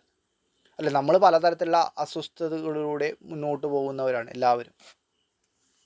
എന്നാൽ ഹൃദയ ദ്രവീകരണ ശേഷിയുള്ളതിനെ നാം സ്നേഹിക്കുന്നു. അല്ലേ, നമ്മൾ എല്ലാവരും വളരെയധികം പ്രയാസങ്ങളിലൂടെ കടന്നു പോകുമ്പോഴും നമ്മൾക്ക് ഏറ്റവും ഇഷ്ടപ്പെടുന്ന ഒരു കാര്യം മുമ്പിൽ വന്നു കഴിഞ്ഞാൽ നമ്മൾ അതിൽ കുറച്ച് നേരം മനം മറന്നു പോകും. അല്ല, ഒരു പൂവ് നമ്മളെ കയ്യിലേക്ക് ഒരാൾ കൊണ്ടുതരുന്നു, വളരെ സങ്കടത്തോടെ നിൽക്കുന്ന സമയത്തായിരിക്കും പൂവ് കൊണ്ടുതരുന്നത്. നമ്മൾ ആ പൂവിൻ്റെ മണത്തിലും ആ പൂവിൻ്റെ നിറത്തിലും ആ പൂവിൻ്റെ ഭംഗിയിലും കുറച്ച് നേരമെങ്കിലും അഭിരമിച്ച് നിന്ന് പോകും. ഒരുപക്ഷെ നമ്മളെ തന്നെ അതിൽ കാണും. നമ്മുടെ സങ്കടങ്ങൾ അതിനോട് പറയും, നമ്മുടെ സന്തോഷങ്ങൾ അതിനോട് പങ്കുവയ്ക്കും. ഇത്തരത്തിൽ അതിൽ ചേതനമോ അചേതനമോ ഒന്നും ഭേദമൊന്നുമില്ലാതെ മിഴികളുള്ളവർ തന്നെ നോക്കി നിൽക്കുമെന്ന ഒരു പൊതുതത്വം സൗന്ദര്യത്തിന് മേലും മനുഷ്യനുള്ള ആരാധനാഭാവത്തെ തുറന്നു കാട്ടുന്നു. നമ്മൾ വളരെ തിരക്ക് പിടിച്ച് നടന്നു പോവുകയാണ്. നടന്നു പോകുന്ന സമയത്ത് നമ്മുടെ ഇടത് ഭാഗത്തായിട്ട് ഒരു വളരെ മനോഹരമായിട്ടുള്ളൊരു ശില്പം അവിടെ കൊത്തി വച്ചിരിക്കുന്നത് നമ്മൾ കാണുന്നു. നമ്മൾ സ്വാഭാവികം നോക്കും. നമ്മൾ നടന്നു പോകുമ്പോൾ വളരെ സുന്ദരിയായിട്ടുള്ള അല്ലെങ്കിൽ സുന്ദരനായിട്ടുള്ള ഒരു വ്യക്തി നടന്നു വരുന്നു. നമ്മൾ സ്വാഭാവികം നോക്കും. എന്തുകൊണ്ടാണ്? അതൊരു പൊതുതത്വമാണ്. സൗന്ദര്യത്തിന് മേൽ മനുഷ്യനൊരു ആരാധനാഭാവമുണ്ടെന്നുള്ള ഒരു പൊതുതത്വമാണ് അവിടെ ചൂണ്ടിക്കാണിക്കുന്നുള്ളത്. എന്നാൽ അടുത്ത വരികളിലേക്ക് പോവാം. മെല്ലുന്നു സൗരവും ഒട്ടു പരന്നു ലോകമെല്ലാം മയങ്ങി മരുവുന്നളവു നിന്നെ തെല്ലോ കൊതിച്ചനുഭവാർത്ഥികൾ ചിത്രമല്ലാതില്ലാർക്കും ഈ ഗുണവും മേവകത്തു തേനും. എന്താണ് ഇതിനകത്ത് പറയുന്നത്? അഴകും സൗന്ദര്യവും സമ്മേളിച്ച് നിലകൊള്ളുന്ന നിന്നെ പ്രണയിക്കുന്ന അനുഭവാർത്ഥികളായ പ്രണയിതാക്കൾ കൊതിച്ചു. അപ്പോൾ വളരെയധികം സൗന്ദര്യമുണ്ട്, വളരെയധികം അഴകുണ്ട്, ഇവയെല്ലാം സമ്മേളിച്ച് നിൽക്കുന്ന നിന്നെ പ്രണയിക്കുന്നതിന് വേണ്ടിയിട്ട് അനുഭവാർത്ഥികളായിട്ടുള്ള പ്രണയിതാക്കൾ കൊതിച്ചു. എല്ലാവരും കൊതിച്ചല്ലേ? നമ്മൾ സൗന്ദര്യമുള്ള ഒരു പെൺകുട്ടിനെ കാണുന്ന സമയത്ത്, അതൊരു യൗവനാവസ്ഥയിലൊരു പെൺകുട്ടിനെ കാണുന്ന സമയത്ത് സ്വാഭാവികമായിട്ടും അവളെ പ്രണയിക്കാൻ വേണ്ടിയിട്ട് പുരുഷന്മാർ കൊതിക്കും. അതുപോലെ നിന്നെ പ്രണയിക്കാൻ വേണ്ടിയിട്ട് നിൻ്റെ ഒരുമിച്ച് താമസിക്കാൻ വേണ്ടിയിട്ട് എല്ലാവരും കൊതിച്ചു. അതിൽ അത്ഭുതപ്പെടാനൊന്നുമില്ല. കാരണം എന്താണ്? നീ വളരെയധികം ഭാഗ്യ സൗന്ദര്യത്തോടൊപ്പം ഉള്ളിൽ സൗന്ദര്യമുണ്ട്. എന്താണ്? അല്ലെ, പൂവ് എന്ന് പറയുന്നത് ഭാഗ്യമായ സൗന്ദര്യം മാത്രമുള്ളതല്ല. ഉള്ളിൽ എന്തുണ്ട്? തേനുണ്ട്. ഉള്ളിലെ സൗന്ദര്യം കൂടിയുണ്ട്. അതായത് ഭാഗ്യ സൗന്ദര്യം എന്ന് പറയുന്നത് പുറമോടിയിലുള്ള സൗന്ദര്യമാണ്. അതുകൂടാതെ ഉള്ളിൽ എന്തുണ്ട്? തേനാവുന്ന സൗന്ദര്യം കൂടിയുണ്ട്, നിന്നിലുണ്ട്. അങ്ങനെയുള്ളവർ വളരെ വിരളമാണ്. അല്ലേ? നമ്മളെല്ലായ്പ്പോഴും പറയും നമ്മൾ പുറമേ കാണുന്ന ശാരീരികമായ സൗന്ദര്യത്തെ നോക്കിക്കൊണ്ട് മാത്രം പ്രണയിക്കാൻ പാടില്ല, ഉള്ളിലെ സൗന്ദര്യത്തെ കൂടി പ്രണയിക്കണമെന്ന്. ചില മനുഷ്യർക്ക് ഉള്ളിൽ സൗന്ദര്യം ഉണ്ടാവാം, കാഴ്ചയിൽ സൗന്ദര്യം കുറവുണ്ടാവാം. ചില ആൾക്കാർ കാഴ്ചയിൽ വളരെ സൗന്ദര്യമുള്ളവരായിരിക്കും, ഉള്ളിൽ സൗന്ദര്യം ഉണ്ടാവില്ല. എന്നാൽ രണ്ടും തികഞ്ഞ ഒന്നാണ് പൂവെന്ന് പറയുന്നത്. അപ്പോൾ അങ്ങനെയുള്ളവർ വളരെ വിരളമാണ്. അപ്പോൾ കമനീയമായ സുന്ദരമായ രൂപത്തോടൊപ്പം ഹൃദയവിശുദ്ധിയും പൂവിനുണ്ടെന്നാണ് ഇവിടെ കവി പറയുന്നത്. അപ്പോൾ കവി കവി അടിയുറച്ച് വിശ്വസിക്കുന്നത് മനുഷ്യൻ്റെ മോടികളേക്കാൾ ആന്തരിക സൗന്ദര്യത്തിലാണ് കവി അടിയുറച്ച് വിശ്വസിക്കുന്നതെന്ന് നമുക്ക് കാണാൻ വേണ്ടിയിട്ട് സാധിക്കും. ഒരു മനുഷ്യൻ്റെ ഭാഗ്യമായി കിടക്കുന്ന ശാരീരികമായ സൗന്ദര്യത്തിലല്ല കവി വിശ്വസിക്കുന്നത്, മറിച്ച് കവി എവിടെയാണ് വിശ്വസിക്കുന്നത്? കവി വിശ്വസിക്കുന്നത് ഉള്ളിലുള്ള സൗന്ദര്യത്തിലാണ്. ആ സൗന്ദര്യം ആർക്കുണ്ട്? പൂവിനുണ്ടെന്നാണ് കവി ഇവിടെ പറയുന്നതെന്ന് കൂടി നമുക്ക് കാണാൻ സാധിക്കും. അടുത്ത വരികൾ നോക്കാം. ചേതോഹരങ്ങൾ സമജാതികളാം സുമങ്ങളേതും സമാനമഴകുള്ളവയെങ്കിലും നീ ജാതാനുരാഗം ഒരു വന്നു മിഴിക്കും വേദ്യമേതോ വിശേഷ സുഭഗത്വമാർന്നിരിക്കാം. എന്താണ് ഇവിടെ പറയുന്നത്? ചേതോഹരം, മനോഹരം, മനസ്സിനെ അപഹരിക്കുന്ന നിന്റെ സമാജാതികളായ പൂക്കളെല്ലാം മനോഹരങ്ങൾ തന്നെ. പൂവിനോട് പറയാണ് കവി, നിന്റെ സമജാതികളായ നിന്റെ സമമാരായിട്ടുള്ള ഒരുപാട് പൂക്കളുണ്ടല്ലേ. നമ്മൾ റോസാപ്പൂക്കളുണ്ട്, ചെമ്പരത്തിയുണ്ട്, മുല്ലപ്പൂക്കളുണ്ട്, മുക്കുറ്റിയുണ്ട്, പിന്നെ അതുപോലെ പലതരത്തിലുള്ള പൂക്കളുണ്ട്. അപ്പോൾ പൂവിനോട് നിന്റെ സമജാതികളായ പൂക്കളെല്ലാം മനോഹരങ്ങൾ തന്നെയാണ്, നിന്നെപ്പോലെ അഴക് അവയ്ക്കും ഉണ്ടാവാം, എങ്കിലും ഏതൊരുവനിലും അനുരാഗം ജനിപ്പിക്കത്തക്ക വിധത്തിലുള്ള സവിശേഷ ലാവണ്യം നിന്നിലുണ്ടായിരിക്കാം. ഇവിടെ പറയാണ് പൂവിനോട്, നീ നിന്റെ സമജാതികളായിട്ടുള്ള ഒപ്പമുള്ള പൂക്കളെ പോലെ തന്നെ നിന്നെപ്പോലെ തന്നെ അവർക്ക് സൗന്ദര്യം ഉണ്ടായേക്കാം, അവരൊക്കെ മനോഹരമാണ്, നിന്നെപ്പോലെ അവർക്ക് അഴകുണ്ട്. പക്ഷേ എല്ലാ മനുഷ്യരിലും, ഏതൊരു മനുഷ്യരിലും അനുരാഗം ജനിപ്പിക്കത്തക്ക വിധത്തിലുള്ള സവിശേഷമായിട്ടുള്ള ഒരു ലാവണ്യം നിന്നിലുണ്ടായിരിക്കാം. അതുകൊണ്ടാണ് എല്ലാവരും എന്ത് ചെയ്യുന്നുള്ളത്? നിന്നെ വീണ്ടും വീണ്ടും കാണുകയും നിന്നോട് പ്രണയാഭ്യർത്ഥന നടത്തുകയും നിന്നെ സ്നേഹിക്കുകയും ചെയ്യുന്നത് എന്നുകൂടി ഇവിടെ പറയുന്നത്. ശ്രദ്ധിക്കണം. എന്താണ്? ഒരേ നിറത്തിലുള്ള ഒരേ ഇനത്തിലുള്ള പലതരം പൂക്കൾ ഉണ്ടെങ്കിലും ആ ഒരു പൂവിന് മാത്രം സവിശേഷമായിട്ടുള്ള ചില ഗുണങ്ങൾ കവി കൽപ്പിക്കുകയാണ്. അടുത്തത് വളരെ പ്രധാനപ്പെട്ട വരിയാണ്, തീർച്ചയായും പരീക്ഷയ്ക്ക് ചോദിക്കാൻ സാധ്യതയുള്ള ഒരു വരി കൂടിയാണ്. ശ്ലോകം 10. എന്താണ്? കാലം കുറഞ്ഞ ദിനമെങ്കിലും അർത്ഥദീർഘം, മാലേറെ എങ്കിലും അതീവ മനോഭിരാമം, ചാലേ കഴിഞ്ഞരിയ യൗവനമെന്നു നിന്റെ ഈ ലോലമേനി പറഞ്ഞനുകമ്പനീയം. നോക്കണം, ഈ വരി വളരെ പ്രധാനപ്പെട്ടതാണ്. കാലം വളരെ കുറവാണെങ്കിലും അർത്ഥം കൊണ്ട് ദീർഘവും ദുഃഖമേറിയതെങ്കിലും അതീവ സുന്ദരവുമായ നിന്റെ യൗവനം കഴിഞ്ഞു പോയിരിക്കുന്നുവെന്ന് മനോഹരമേനി പറയുന്നു. നിന്റെ ശരീരം കാണുന്ന സമയത്ത് കവി എന്തിനാണ്? പൂവിൻ്റെ ശരീരം നോക്കി പറയാണ്, നിന്റെ യൗവനം കഴിഞ്ഞു പോയി. കാലം എന്ന് പറയുന്നത് വളരെ കുറവാണ്. അർത്ഥം കൊണ്ട് ദീർഘവും ദുഃഖമേറിയതെങ്കിലും അതീവ സുന്ദരവുമായ നിന്റെ യൗവനം കഴിഞ്ഞുപോയി എന്നാണ് പറയുന്നത്. അല്ലെ, പൂവിനെ സംബന്ധിച്ചിടത്തോളം ദിവസങ്ങളാണ് ആയുസ് എന്ന് പറയുന്നത്. മനുഷ്യനെ സംബന്ധിച്ചിടത്തോളം വർഷങ്ങൾ ആയുസ്സുണ്ട്. എന്നാൽ പൂവിനെ സംബന്ധിച്ചിടത്തോളം കാലം വളരെ കുറവാണ്, പക്ഷെ അർത്ഥം കൊണ്ട് വളരെ കൂടുതലാണ്. അല്ലേ, ഒരു മനുഷ്യൻ 100 വയസ്സ് വരെയോ 90 വയസ്സ് വരെ ജീവിച്ചിട്ട് ഭൂമിയിലേക്കല്ല മറ്റു മനുഷ്യർക്ക് ഒരു കാര്യം ചെയ്തിട്ടില്ല. അർത്ഥം കൊണ്ട് അയാൾ എന്തെങ്കിലും നേടിയിട്ടുണ്ടോ? കാലം കൊണ്ട് അയാൾ നേടിയിട്ടുണ്ടാവാം. ഇവിടെ കാലം വളരെ കുറഞ്ഞ കാലമാണ് പൂ ജീവിച്ചിരിക്കുന്നത്, പക്ഷെ അർത്ഥം കൊണ്ട് ദീർഘവുമാണ്. പൂവിനെ സംബന്ധിച്ച് അർത്ഥം കൊണ്ട് വളരെ ദീർഘവുമാണ്, ദുഃഖമേറിയതാണ്. അല്ലേ, പലരെയും പൂവിന് ദുഃഖിപ്പിക്കേണ്ടി വന്നു. എന്തുകൊണ്ടാണ്? പലരെയും തിരസ്കരിക്കേണ്ടി വന്നു പ്രണയാഭ്യർത്ഥന കൊണ്ടുവന്ന പൂവിന് പലരെയും ഇഷ്ടപ്പെട്ട് അതൊക്കെ സ്വീകരിക്കാനും സാധിച്ചിട്ടുണ്ടാവില്ല. അതുകൊണ്ടാണ് ദുഃഖവരിതെന്ന് പറയുന്നത്. മാല് എന്ന പദത്തിനർത്ഥം ദുഃഖം എന്നാണ്. അപ്പം നിന്റെ യൗവനം കടന്നു പോയതായിരിക്കാം ദുഃഖത്തിന് കാരണം. അല്ലെ, കാലം വളരെ കുറഞ്ഞ കാലമായതുകൊണ്ട് വളരെ വേഗത്തിൽ യൗവനം കടന്നുപോയി. യൗവനം കടന്നു പോകുമ്പോൾ എന്തായി? അല്ലെ, പൂക്കൾ പതിയെ വാടാൻ തുടങ്ങി. ഈ പറയുന്ന പൂവിൻ്റെ ഇതളുകൾക്ക് എന്ത് വരാൻ തുടങ്ങി? വിള്ളലുകൾ വരാൻ തുടങ്ങി. അവിടെ എന്ത് വരാൻ തുടങ്ങി? ഒരു ചുളിവുകളല്ലേ. നമ്മൾ വയസ്സായി കഴിഞ്ഞാൽ നമ്മുടെ ശരീരത്തിൽ ചുളിവുകൾ വരും. യൗവനം പോയി കഴിഞ്ഞാൽ ശരീരത്തിൽ ത്വക്കുകൾക്കൊക്കെ ഒരു തരം ചുളിവുകൾ ഈ പറയുന്ന നിറ വ്യത്യാസമൊക്കെ കാണാൻ സാധിക്കും. ഇവിടെയും അത് തന്നെയാണ് സൂചിപ്പിക്കുന്നത്. അസാധാരണമായ സൗന്ദര്യ വർണ്ണനകൾക്കൊപ്പം തന്നെ നശ്വരമായ ശരീരത്തിൻ്റെ ദൈന്യം കൂടി കവി പറയുന്നു. അല്ല, ഇത്രയും സമയം ചെടികളെ അല്ലെങ്കിൽ പൂവിനെ വളരെയധികം അതിൻ്റെ സൗന്ദര്യത്തെ, യൗവനത്തെയും ബാല്യത്തെയും കൗമാരത്തെയും ഒക്കെ വർണ്ണിച്ച കവി അതേ സമയത്ത് തന്നെ ഈ പറയുന്ന അസാധാരണമായ സൗന്ദര്യ വർണ്ണനകൾക്കൊപ്പം തന്നെ നശ്വരമായിരിക്കുന്ന പൂവിൻ്റെ ശരീരത്തിൻ്റെ, അല്ലെങ്കിൽ ആ പൂവിൻ്റെ ശരീരത്തിലൂടെ നമ്മൾ മനുഷ്യ ശരീരത്തെക്കുറിച്ചാണ് കാണുന്നത്. ആ ശരീരത്തിൻ്റെ ദൈന്യം കൂടി കവി പറയുന്നുണ്ട്. ആത്യന്തികമായിട്ടുള്ള തത്വങ്ങൾ ഉരുതിരിയുന്ന മനുഷ്യ ജീവിതത്തിൻ്റെ ദുരന്ത ഗർത്തങ്ങളെയാണ് കവി അവതരിപ്പിച്ചിരിക്കുന്നത്. വളരെ കുറഞ്ഞ കാലം മാത്രമാണ് പൂവിൻ്റെ ആയുസ് എന്ന് പറയുന്നത്. എന്നാൽ ആ സമയത്തിനുള്ളിൽ മറ്റുള്ളവർക്ക് സന്തോഷം നൽകാൻ പൂവിന് കഴിഞ്ഞു. ഞാൻ നേരത്തെ പറഞ്ഞ ഈ പറഞ്ഞ ലക്ഷ്മണ സ്വാതന്ത്ര്യം എന്ന കിളിപ്പാട്ടിൽ പറയും ദേഹാഭിമാനം നന്നല്ല എന്ന് പറയുന്നുണ്ട്. ലക്ഷ്മണന് ശ്രീരാമന് ഉപദേശം കൊടുക്കുകയാണ്, ദേഹാഭിമാനം നന്നല്ല, എന്തുകൊണ്ട് ദേഹത്തിൽ അഭിമാനിക്കാൻ പാടില്ല, അത് നശ്വരമാണ്, വളരെ ചുരുങ്ങിയ കാലഘട്ടത്തിലാണ്. അത് ഈ നേരത്തെ പറഞ്ഞതുപോലെ അത് എന്തും സംഭവിക്കാം. പുഴു തിന്നുകയോ കത്തി ചാമ്പലാവുകയോ അല്ലെങ്കിൽ മൃഗങ്ങൾ ഭക്ഷിക്കുകയോ ഒന്നും ചെയ്തു പോയേക്കാം.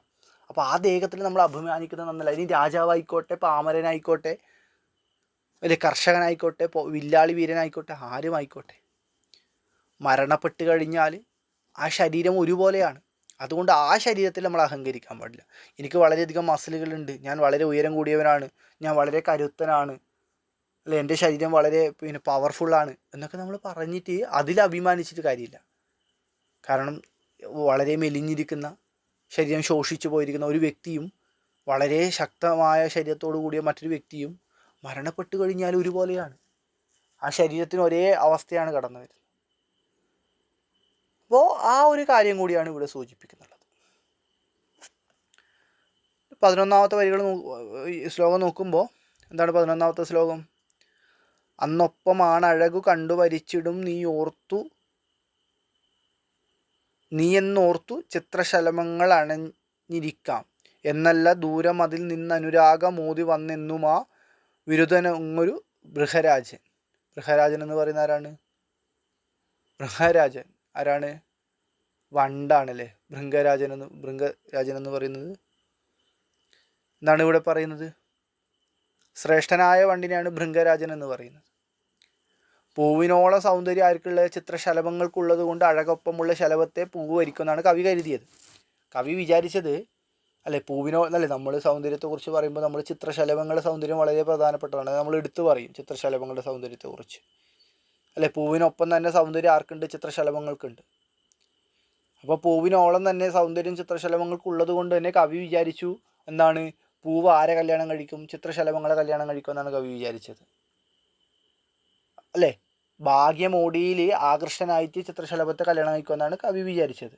കാരണം പൂവിനെ സംബന്ധിച്ചിടത്തോളം വളരെ സുന്ദരിയാണ് പൂവ്. അപ്പോൾ സ്വാഭാവികമായിട്ട് പൂവ് ആരെ കല്യാണം കഴിക്കും? സൗന്ദര്യം നോക്കിയാണെങ്കിൽ ചിത്രശലഭത്തെ കല്യാണം കഴിക്കണം. അപ്പോൾ കവി വിചാരിച്ചു ഭാഗ്യ സൗന്ദര്യം ചിത്രശലഭത്തിന് കൂടുതലാണല്ലോ, അപ്പോൾ പൂവ് സ്വാഭാവികമായിട്ട് ചിത്രശലഭത്തിന് കല്യാണം കഴിക്കും. എന്നാലോ ഈ പൂവെന്ന് പറയുന്നത് ഉള്ളിലുള്ള ആത്മസൗന്ദര്യത്തിനാണ് പ്രാധാന്യം നൽകിയത്.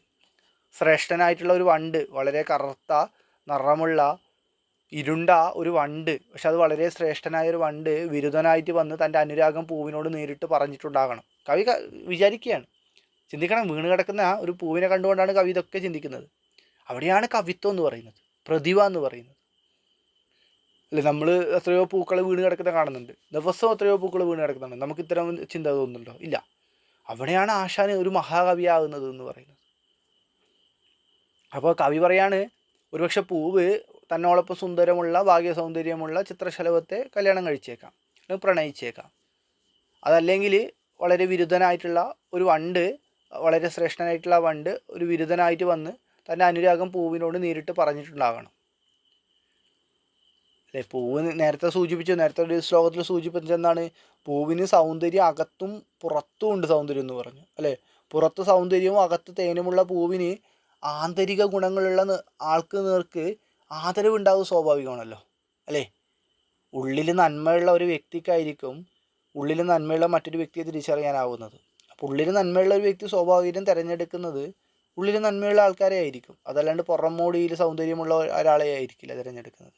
ഇവിടെ അത് തന്നെയാണ് പറയുന്നത്. അപ്പോൾ ദൂരെ ദിക്കിൽ നിന്ന് വന്ന ഒരു ശ്രേഷ്ഠനായിട്ടുള്ള വണ്ട് തൻ്റെ പ്രണയം നിന്നോട് അഭ്യർത്ഥിക്കുകയും ആ പൂവിനോട് ആ വണ്ടിനോട് നിനക്കെന്ത് തോന്നി? നിനക്ക് ഒരു തരം പ്രണയം തോന്നിയെന്നാണ് ഇതിൽ പറയുന്നത്. കില്ലില്ലയോ ഭ്രമര വൈദ്യനെ നീ വരിച്ചതല്ലെങ്കിലും ശലഭമേനിയെ മാനിയാതെ അല്ലെങ്കിലും നിന്നരികിൽ വന്നിഹ വട്ടമിട്ടു വല്ലാതിവൻ നിലവിളിക്കുകയില്ലിധാനിയും. എനിക്ക് സംശയമില്ല, കില്ലില്ല എന്ന് പറഞ്ഞാൽ എനിക്ക് സംശയമില്ല. അപ്പോൾ ചിത്രശലഭത്തിൻ്റെ സൗന്ദര്യത്തെ മാനിക്കാതെ, ചിത്രശലഭത്തിൻ്റെ സൗന്ദര്യത്തെ തെല്ലുപോലും മാനിക്കാതെയാണ് ഈ പറഞ്ഞ പൂവ് ഭൃംഗരാജനെ അതായത് ഈ വണ്ടിനെ, ശ്രേഷ്ഠനായ വണ്ടിനെ എന്ത് ചെയ്യുന്നു? കല്യാണം കഴിക്കുന്നത്, വരിക്കുന്നത്. കവി പറയാണ്, പൂവ് ശ്രേഷ്ഠനായ വണ്ടിനെ ഒരു സംശയവുമില്ലാതെ സൗന്ദര്യത്തെ മാനിക്കാതെ, അതായത് ചിത്രശലഭത്തിൻ്റെ സൗന്ദര്യത്തെ മാനിക്കാതെ കല്യാണം കഴിച്ചു. ഭാഗ്യ സൗന്ദര്യത്തിൽ ആകർഷണനാകാതെ പൂവിന് ആന്തരിക ഗുണങ്ങളുടെ നേർക്ക് ആദരവ് തോന്നിയാൽ അതിൽ അത്ഭുതപ്പെടാനൊന്നുമില്ല. കാരണം പൂവ് ഭാഗ്യ സൗന്ദര്യത്തിൽ ഭ്രമിക്കാതെ കറുത്ത വണ്ടിനെയാണ് സ്വീകരിച്ചിരിക്കുന്നത്. അവിടെ ഭാഗ്യ സൗന്ദര്യത്തിൽ അല്ല ഭ്രമിക്കുന്നത്. ഭാഗ്യ സൗന്ദര്യത്തിലാണ് ഭ്രമിക്കുന്നതെങ്കിൽ പൂവ് സ്വാഭാവികമായിട്ടും ആരെ കല്യാണം കഴിക്കും? പൂമ്പാറ്റയായിരിക്കും കല്യാണം കഴിക്കുന്നത്, ചിത്രശലഭത്തെയായിരിക്കും കല്യാണം കഴിക്കുന്നത്. പക്ഷെ ഇവിടെ ആന്തരിക സൗന്ദര്യം കൂടുതലാർക്കാണ്? കറുത്ത വണ്ടിനാണ്. ആ കറുത്ത വണ്ടിനാണ് സ്വീകരിക്കുന്നത്. പ്രേമസായുജ്യവും മരണാനന്തര സ്ഥിതിയും ഒരേ വരികളിൽ തന്നെ കവി പറഞ്ഞിരിക്കുന്നത്. എന്താണ്? നിന്റെ ഭർത്താവ്, അതായത് നീ കല്യാണം കഴിച്ച വരനായതുകൊണ്ടാണ് ഇപ്പോൾ ഇവൻ വന്ന് വല്ലാതെ നിലവിളിക്കുന്നത്. നിന്റെ അരികിൽ വന്ന് വീണ് കിടക്കുന്ന നിന്റെ അരികിൽ വന്നിട്ട് വണ്ടി ഇങ്ങനെ, അല്ലേ, വീണ് കിടക്കുന്ന പൂവിനടുത്ത് വണ്ടി ഇങ്ങനെ വട്ടം ചുറ്റുന്നുണ്ട്. കവി നോക്കുന്ന സമയത്ത് വീണ് കിടക്കുന്ന പൂവിന് ചുറ്റും ഇങ്ങനെ ഒരു കറുത്ത നിറമുള്ള ഒരു വണ്ട് ഇങ്ങനെ വട്ടം കറങ്ങിക്കൊണ്ട് നിലവിളിക്കുന്നുണ്ട്. അപ്പോൾ കവി പറയാണ്, എന്താണ്? ആ പൂവിൻ്റെ അല്ലെങ്കിൽ ഈ വണ്ടിൻ്റെ പ്രണയ സായുജ്യം അവിടെ ആര് സ്വീകരിച്ചു? ഈ പറയുന്ന വണ്ട് സ്വീകരിച്ചു. അവർ രണ്ടുപേരും പ്രണയത്തിലായി, രണ്ടുപേരും കല്യാണം കഴിച്ചു. പക്ഷെ ആ കഴിച്ച് കുറേ നാളൊന്നും ജീവിക്കാൻ പറ്റില്ല. അപ്പോഴേക്ക് വണ്ട് മരിച്ചു, ഈ പൂവ് മരിച്ചു പോയി. അതുകൊണ്ട് ദുഃഖാർദ്ധനായിട്ട് സങ്കടത്തോട് കൂടിയിട്ട് വണ്ട് ഇതിനെ പൂവിനെ വലം വെക്കുകയാണ്, നിലവിളിക്കുകയാണെന്നാണ് ഇവിടെ പറയുന്നത്. ഇത് വളരെ പ്രധാനപ്പെട്ട വരിയാണ്. ഒരേ വരിയിൽ തന്നെ പ്രേമ സായുജ്യവും മരണാനന്തര സ്ഥിതിയും കവി ഭാവാത്മകമായി പറഞ്ഞിരിക്കുന്നുണ്ട്. അവസാന വരികൾ നോക്കിയാൽ മനസ്സിലാവും. അല്ലെങ്കിലും നിന്നരികിൽ വന്നിഹ വട്ടമിട്ട് വല്ലാതിവൻ നിലവിളിക്കുകയില്ലിധാനിയും എന്ന് പറയുന്നത്. ഇധാനിയും പറഞ്ഞാൽ ഇപ്രകാരം ഒരിക്കലും നിലവിളിക്കില്ല. വല്ലാതിവന് ഇപ്രകാരം നിലവിളിക്കുന്നതിൻ്റെ കാരണം എന്താണ്? അവന് തമ്മിൽ സ്നേഹത്തിലായിരുന്നു, അവർ നിങ്ങൾ കല്യാണം കഴിച്ചു, അതാണ് കാരണം എന്നാണ് പറയുന്നത്. അപ്പോൾ നമ്മൾ ഇന്ന് ഇത്ര വരികളാണ് നോക്കുന്നത്. അപ്പോൾ ഇതുവരെയുള്ള വരികളിൽ എന്താണ് പറയുന്നത്?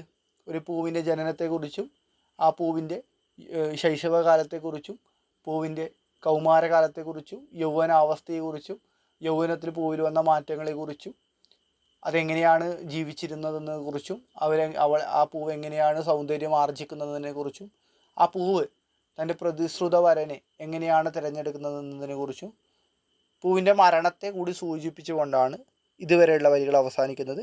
അപ്പോൾ ഇതുവരെയുള്ള വരികൾ നിങ്ങൾ നല്ല രീതിക്ക് ഒന്ന് വായിച്ചു നോക്കുക. വളരെ പ്രധാനപ്പെട്ടതാണ്. അതിൽ പറയുന്ന കാലം കുറഞ്ഞ ദിനമെങ്കിലും അർത്ഥ ദീർഘം മുതലായ വരികൾ വളരെ പ്രധാനപ്പെട്ടതാണ്. ഇതിൻ്റെ ഒരു പ്രത്യേകത, ഇതിൽ ഏത് വരി വേണമെങ്കിൽ അനോട്ടേഷൻ ചോദിക്കാം. ഏറ്റവും പ്രധാനപ്പെട്ട കാര്യം അതാണ്. അനോട്ടേഷൻ എന്ന് പറഞ്ഞാൽ 4 വരികൾ തന്നിട്ട് സന്ദർഭവും സാരസ്യവും വ്യക്തമാക്കുക, അല്ലെങ്കിൽ ആ വരികളുടെ പ്രത്യേകത പറയുക. അതെങ്ങനെയാണ് ഇപ്പോൾ പുതിയ കാലത്തെ മനുഷ്യ ജീവിതവുമായിട്ട് ബന്ധപ്പെടുത്താൻ പറയുക, അല്ലെ കാലം കുറഞ്ഞ ദിനമെങ്കിലും അർത്ഥ ദീർഘം എന്ന് പറഞ്ഞ വരികളൊക്കെ നമുക്ക് ജീവിതവുമായിട്ട് ബന്ധപ്പെടുത്തി പറയാം, അല്ലേ. ദേഹത്തിൻ്റെ അഭിമാനം നന്നല്ല എന്ന് പറയുന്ന വരിയുണ്ടല്ലോ എഴുത്തച്ഛൻ്റെ, ആ രീതിക്ക് നമുക്ക് ആ വരികളൊക്കെ പറയാൻ പറ്റും. അപ്പോൾ ഇതുവരെയുള്ള വരികൾ വായിക്കുക. അപ്പോൾ ഇന്നത്തെ ക്ലാസ് അവസാനിച്ചു. നന്ദി.